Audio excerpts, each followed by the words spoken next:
All right, guys, welcome to another episode of 5 Minutes of Mike. I am your host, Michael Beckford. In today's topic, we're going to talk about black GAY fatigue. Yeah, I know. We'll talk to you guys in a minute. This is 5 Minutes with Mike. Our news, our voice, our issues. Believe that.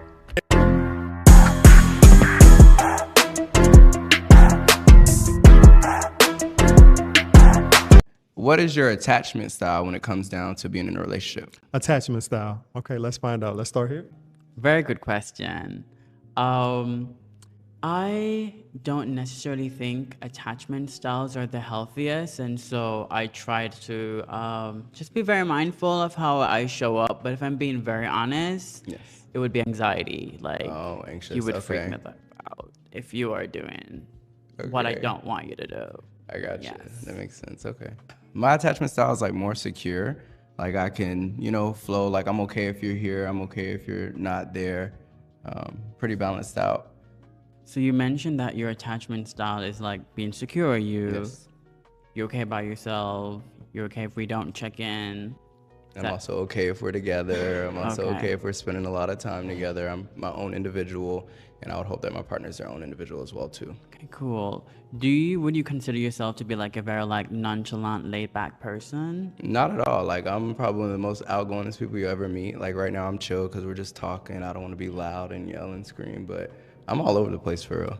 Okay, and just want to confirm you are Yes. okay with us. You're okay with us like being in the same space talking, but you're also okay if for a period of time we're not communicating because you're busy doing your thing and I'm busy doing mine. Absolutely. Like I would love if my partner. Oh, okay. Please. That ain't gonna work. I mean, but you gotta be. See one way. See what's going on with me. Hello. Bring that For real though. You out here for me? Yeah.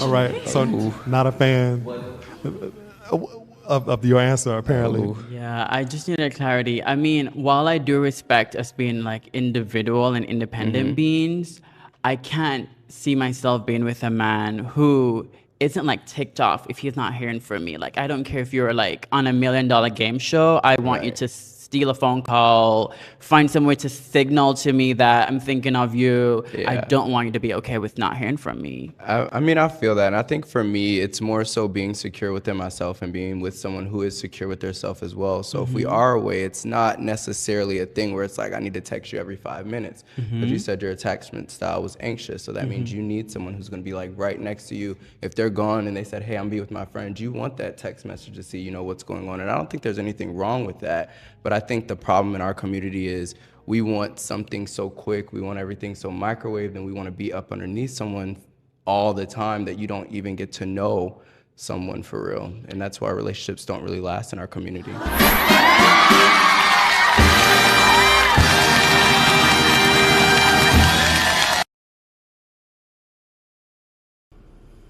All right, guys, welcome back to the episode of 5 Minutes with Mike. I'm your host, Michael Beckford. I thank you guys for listening, and definitely hit that subscribe button. We're trying to grow this channel. We're almost close to 1,000 subscribers. And I thought about doing this topic because, a lot of people have been talking about for the last year, black fatigue. Not talking about, the other fatigue when it came down to Caucasians and things of that nature. And so I thought, why not put a bit of a spin on it when it comes down to the LGBTQIA community? And that is black GAY fatigue. And kind of to finish off the whole era of the topic, when it comes down to why dudes rather hit and run, if you know what I mean, than form lasting friendships. All right? Why dudes rather hit and run than form lasting friendships? Now, for all the guys that are on particular hookup apps, you know them by names, you know them by first letter If I say G, you know what I'm talking about. If I say J, you know what I'm talking about. And if I, yeah, but anyway, you know what I'm talking about. Without raising a red flag. A homeboy would play video games, smoke, and chill. A homeboy is a nigga you can ride or die, and the one you sleep with on the low. Homeboys, available in ebook and paperback or wherever books are sold. When it comes down to certain apps, and I can also say S, and you know what I'm talking about, okay?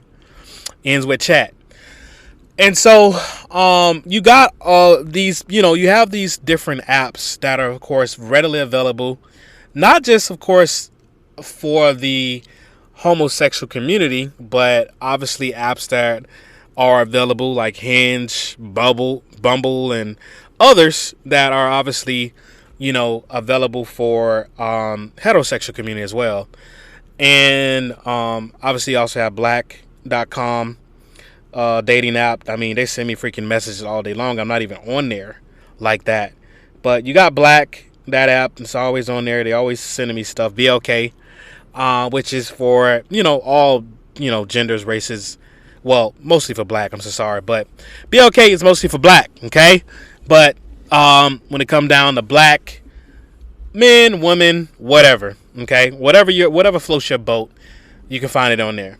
And in case some of these other apps too, right?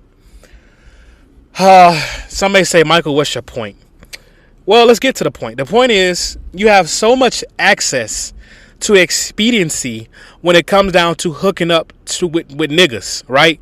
Hooking up with people in general. You got so much access that people are treating hookups like a meat market. You know what I'm saying? Like, oh, I want a bat one for it, $9.99. Oh, I want that one. I want that one. I want that one. I want that one. Oh, no, I don't want that one. I don't want that one. Swipe left, swipe, swipe, swipe. You know what I'm saying? So, and when we get to, so these are all, our online perceptions is a key to our offline interactions. Okay? So what do I mean by that? If you have a perception that individuals are just disposable in regards to, I could just swipe to the left, swipe to the right, and fulfill my most gauntleted, fantasy, then you're going to have that same mindset when you meet these individuals offline. Disposable. So that's why individuals, which is so crazy to me, individuals will raw dog the F out of somebody, you know what I'm saying? Give them their, unborn kids, if you know what I mean, but can't have a conversation to start, can't have a conversation started with that same person. Like, literally. That's the world we're living in 2026. And it started in 2026, but I'm just saying this thing has gotten accelerated. Now, listen, men naturally are not monogamous people, all right? It don't matter whether you're in the heterosexual normative, if you're in homosexual, it don't matter. Niggas will be niggas, and they will, you know what I'm saying? Niggas are going to go around, spread their seed, fuck around, get a girl pregnant, get a nigga, all, you know what I'm saying, put his seed all up in him and move on to the next nigga. You know what I'm saying? So that's not something that's like, ooh, surprise. It's not a surprise. But the issue is right now, especially when it comes down to the apps, is that it has made this thing so much more faster than a freaking microwave. And so we normalize fucking on each other, but we can't normalize friendships. And so that's where particularly the gay black fatigue part comes in. Because at least when it comes down to heterosexual, heteronormative relationships, in many cases, not all cases, of course, because you got some 304s, they down for the cause, they'll do anything, right? But in some cases, in a lot of cases, the man at least have to wine and dine this, this woman that he's trying to attract, you know what I'm saying, to a degree. He has to go, he has to, you know what I'm saying, he has to wine and dine. Period. But when it come down to the niggas, when it come down to, let's say, the LGBTQIA community, a lot of that ain't happening. Like, there's no bonds of friendships happening. There's no, what's up, bro? How are you doing? How was your day? How's this? How was that? it's all, and if there are these particular things, they're all leading to the great, wonderful conversation of, when can I get my nut? Point blank, period. Point blank, period. And so, once again, individuals are treating other individuals, other men, especially black men. And we're going to get into that in a minute about why this is a problem. But other men, especially black men, are treating each other as a commodity.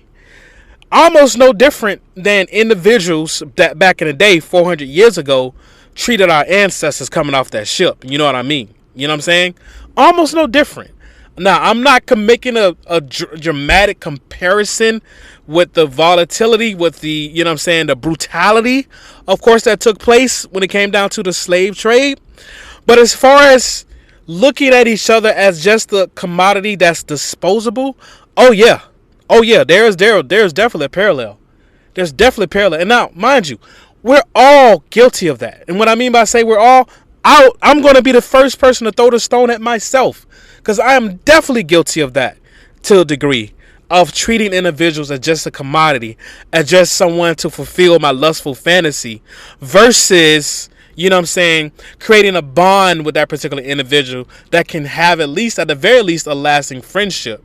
More or less than, you know what I'm saying, just the, everyday 2:00 a.m. nut. You know what I mean? And so it's a dangerous road that we go down, because at the end of the day, these are still people.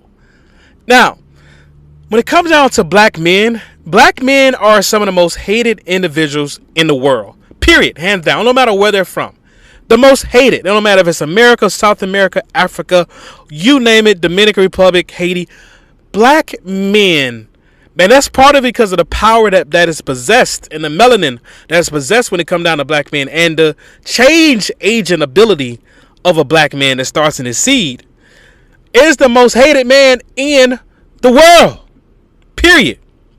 So, a lot of times, we think that we're just sleeping with another individual based upon their outer appearance. Oh, she's cute. Oh, she's delectable. Oh, he's some fine shit. Oh, he this. Oh, he that. But honestly, what you're sleeping with, you're sleeping and you're taking on that person's spirits, that person's drama, that person's trauma, that person's insecurities. And oftentimes, you may not notice it in a moment. You may not notice it in a week, in a couple days, a couple hours. But over time, the more individuals that you sleep with, you taking on that person's soul in a way, a part of that person's soul that gets attached to you. And there's something biblical to say about this. It's called a soul tie, right? But we don't think about these things, because all we're thinking about is, I want my next fulfillment of my flesh. And with this fulfillment of my flesh, when I hear the sound of this and the flicker of that on my phone, I'm going to rush out my house and get whatever I can get to get this, fill in the blank. But all the while, that person that we're using and abusing to a degree. Now, mind you, I'm not saying, when I say abusing, I'm saying I'm referencing, especially if you piping down a bottom or piping down a woman. You're, you know what I'm saying? What I mean is, you're using that person for one purpose and one purpose only. Not a fulfillment for everlasting relationship or everlasting love, but just a fulfillment of one night of your flesh. And that right there is the fatigue element of it all. Because how many guys or how many women are single right now? Because individuals only see them as just eye candy and not anything more than that. Now, getting back to the more so the black gay fatigue element of it all these guys are bundled up within these particular parameters. 0.2 miles away, 0.3 miles, 1.5 miles, 4 miles, 3 miles, 4 miles. And you're looking on these particular apps, the G's, the J's, the S's. You're looking on these apps and looking at their locations, where they're located. And you're deciding upon yourself, man, man, I don't got a car, so how I'm gonna get to them? Or, oh, I got a whip. I can drive 5 miles down the street, get my quick nut, and you know what I'm saying, head back home, no problem. But not only are we not necessarily calculating the elements of the spiritual realm when it comes down to going to these extremes, I should say, because it is extreme measures. You're totally going to someone's home that you never met before, taking on their spirit. But what else dangerous could potentially be lurking? You know what I'm saying? In the physical, in there, you know? It's a nerve-wracking experience, a nerve-wracking moment. A person could be setting you up, not only for failure, but for your life. So we have this fatigue because at the end of the day, all these individuals are literally doing the same thing. Crowding around, getting on the internet, listening for the dings, listening to the profile rings that somebody may be interested in them. Somebody somewhere. And so in your psychological capacity, you're thinking, man, I got somebody that may be interested. But here's the deal. And here's the thing I've experienced in my own personal life. A guy, even if they're not attracted to this individual, if they're horny enough, they will fuck on anything. Like literally, they will fuck anything. Anything with a hole, they will fuck on. Because to them, it's a one night thing. They don't care about what you got going on. They don't care about your intuition. They don't care about the fact that maybe you just cried all night from a breakup with your boyfriend, or cried all night because mama kicked you out the house, or whatever the circumstance may be. They don't give an F about your situation. They don't give an F about what your predisposition was, or that you maybe was even hungry. Only thing they give a F about is the total satisfaction and pleasure of themselves. And once again, guys, I am guilty of this myself. Guilty as charged. And it's a sad thing, guys. Like literally, it's a very sad thing, because when you start really boiling down to it, a lot of individuals, male, female, lesbian, indifferent, they got problems, bro. They got things that they're dealing with on a molecular level. And so it's incumbent upon us to not just look at individuals as if they're cattle, to not just look at individuals as if they're just objects of our sexual affection, but to have conversation starters, to be the one to maybe even take that person out on a date. And when I say a date, it don't gotta be some big grandiose thing. It could be something as simple as an ice cream or a dinner at Chipotle.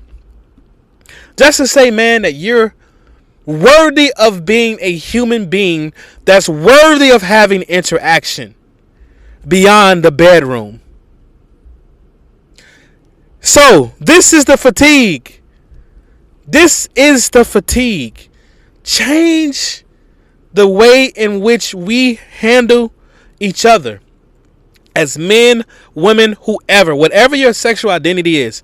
Change the way in which we're handling each other, not just looking at each other as objects of affection, especially when it comes down to the black community. We already have certain individuals fetishize us to begin with. But why is it cool for us to look upon each other just as that, as just sexual objects? Listen, I'm going to conclude this thing here. Hopefully this resonates with someone. Hopefully someone's spirit can really feel the vibrations of...